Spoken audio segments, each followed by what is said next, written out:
first recording contract ever signed by the Beatles during their early days in Hamburg, Germany, is expected to fetch around $150,000 when it goes up for auction in New York next month.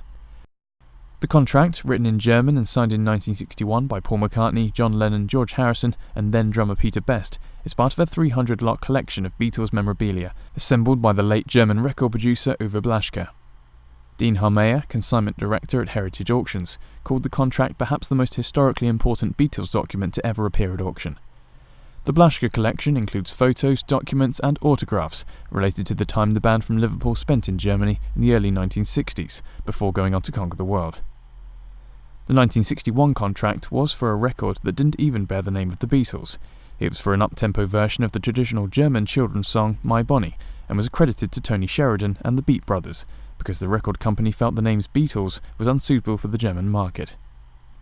Other items for sale include an autographed copy of the group's first hit single, Love Me Do, which is expected to fetch $10,000, a 1965 autographed Austrian menu, and a Beaten 12-string acoustic guitar from 1970.